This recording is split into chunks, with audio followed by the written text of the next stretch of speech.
There is no sacrifice I would not make to return to my family. In that case, fine. Then let's continue.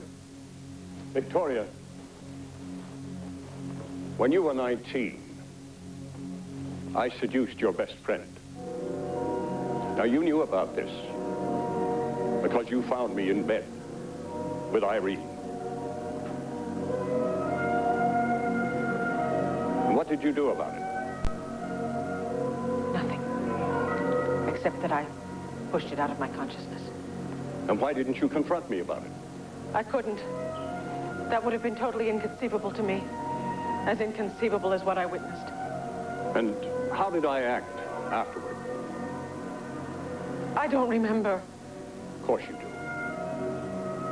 You know that I became even more overbearing in my demands that you be flawless. Became even more rigid and righteous. So we both pretended it never happened. Isn't that true? Yes. And the next thing we know, there was a newcomer in the household. Some vulgar little thing with running around in tight skirts with much too much makeup. Her name was Nikki Smith. You created her in order to get back at me, didn't you? Rather than stand up and confront me about my transgressions, you fled and let Nikki Smith fight the battle for you.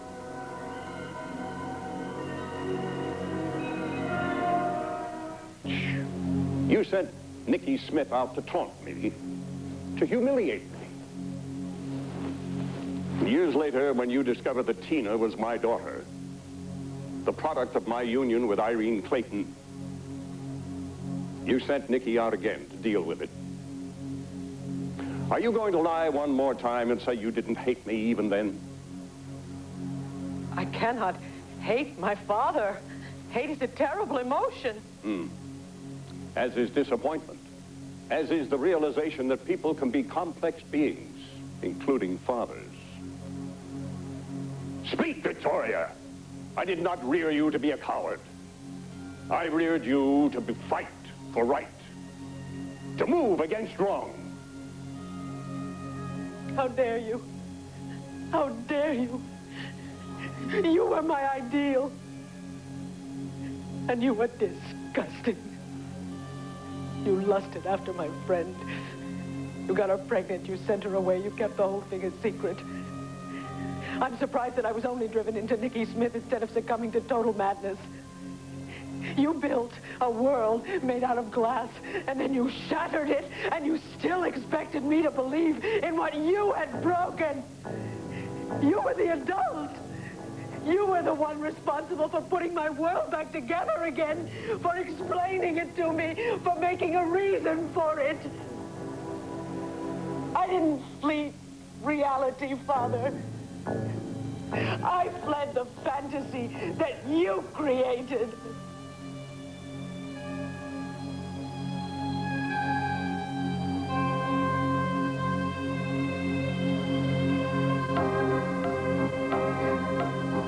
And you know something? I love you. In spite of it all, I still love you so much. Oh, that's my Victoria. Okay. I'm on a roll. What's next? I am ready for whatever you want to throw at me.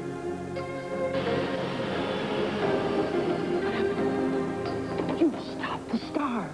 Your will to live, to face anything, to return, has brought us to all. Go get 'em, Victoria. The brain activity's going up. It's incredible. Miraculous. Dr. Wallach, Mr. Buchanan, come quick.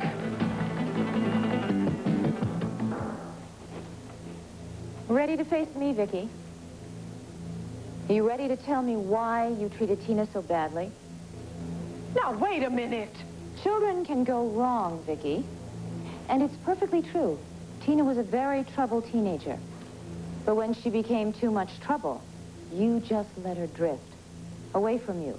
Away from your influence. She was old enough to do as she pleased, and she chose to leave Landview. And you didn't do anything to stop her, did you? You didn't even keep in touch with her. And even though you swore to me that you would always look after her. But Irene, at that time, with everything that was going on and everything that I was involved in... She was simply too much of a burden. And when you get right down to it, the minute she decided to move away, you were very glad. Yes, all right. Yes. Yes, I was glad when she moved away. I did worry about her. But I didn't really think that my influence meant that much to her. And then she came back, waving that diary of yours, having discovered that Ted Clayton was not her father after all. Yes? Well, I certainly never expected her search for a father to end up in finding a secret room that was built by my father. I never expected him to be her father. But you knew that Victor and I had been to bed together. I never imagined you produced a child. And when you found out, you punished Tina for it. The sins of the parents shall be visited upon the child. I did not punish her. I protected myself from her. She tried to take my husband and my house. Because you denied her her rights as a sister. You cut her out emotionally, and then you even cut her out of the inheritance. And Victor wanted her to have that. I tried negotiating with her, Irene. She was too greedy. You were too greedy. You were too conditional. If you had simply given her some fair portion of this inheritance, she would have left you alone. You would have been free of her connivings forever. Oh, no, Irene.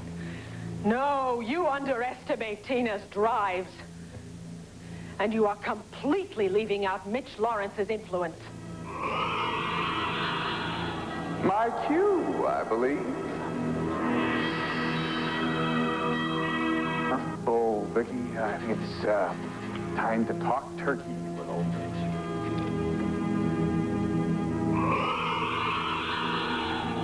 This is the part of the hearing I want to see. Even though we already know how it's going to turn out, don't we? You're looking a little shaky there, Vic.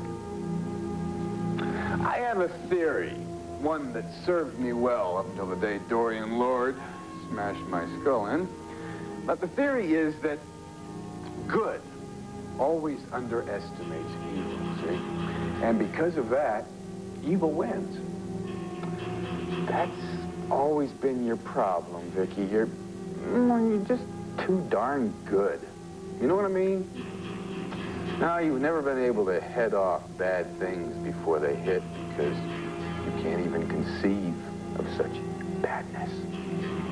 Very few people in this universe could conceive of you, Mitch Lawrence. Oh, well, we're not talking that bad at the moment. No, we're just talking a little bitty bad. Like your daddy's lust for your friend.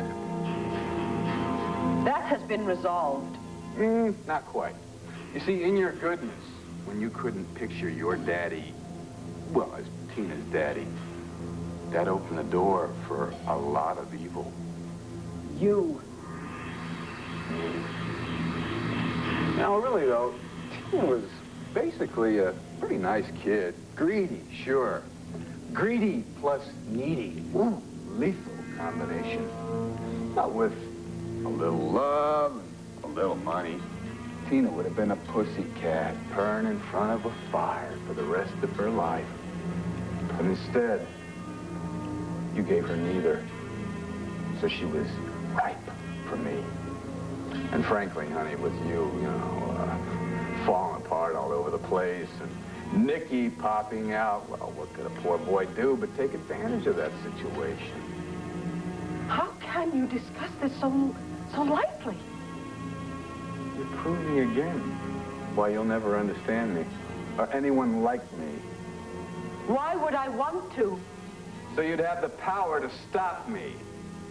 You're still hiding from the truth. You're afraid of it. And that is why I'm gonna win.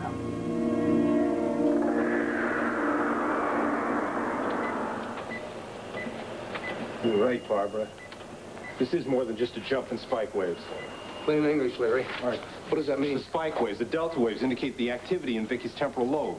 The dream state. Yeah, that's right. Now, that's an area we don't know a great deal about, but I can tell you this. There is definitely an increase in overall brain activity. You mean she's getting better? She's coming out of it? I'm just referring to the change in the EEG. She is still comatose. Well, I can see that, but But this could mean that she's fighting her way back? Clint, I don't want to get your hopes up, but yeah, it could mean that. Sweetheart, you hear that? You've got to keep fighting, Vicky. You can't stop fighting now. Listen, man, I want to check a few more things before I say anything more. All right, fine, I'll get out of here. I got to make some phone calls. I got to let people know that the affairs haven't been for nothing. Raising the issue on purpose. What does he have to do with my return to life anyway, with my family and my children who need me? Your children? You couldn't even protect your baby from Allison Parkins.